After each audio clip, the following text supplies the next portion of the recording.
Going on YouTube, we get Contra Filé on the grill tonight. If you guys don't know what that is, it's a New York strip.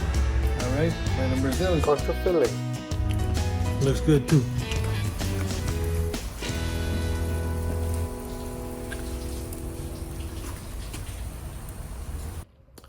Let the coals, put the meat on the side. It's been about 20 minutes. I'm gonna slice it up now and do it nice and hot. Get some good grill marks on there.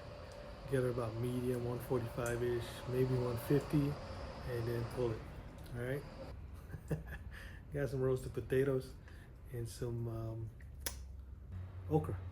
That's right, okra. So that's gonna be dinner tonight. Check it. So it looks like after I slice her up. That's like 20 minutes on the grill right there. All right, just all set. Soaking up all that good eucalyptus.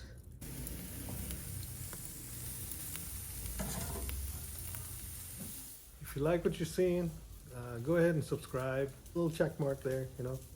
It's cool if you don't, but subscribe and tell others. Oh, got the flame going on right now. Something's about to happen. Dropped a little closer to the flames or the hot coals. Bring it up a little bit. Move that one so it doesn't get too burnt. And get a nice hot char on the other side. That New York strip is coming along real nice now, guys. I got the smoke going high. All right, check it out.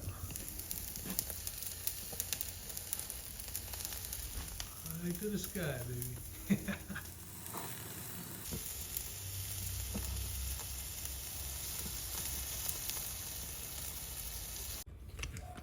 All right, it's done. Let's see what it looked like. That's what 145 looks like on the inside.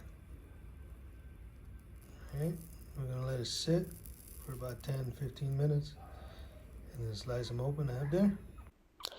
So I gotta be honest with you, pulling it at 145 was a bad idea. I should have pulled it at 135. It came out a little well done. One of them was completely white on the inside. But it's all good. The others that were like medium well, it had a little extra chewing to do, but it's all good. It does. Contra Filé, being strip, okra, and roasted toasted potatoes.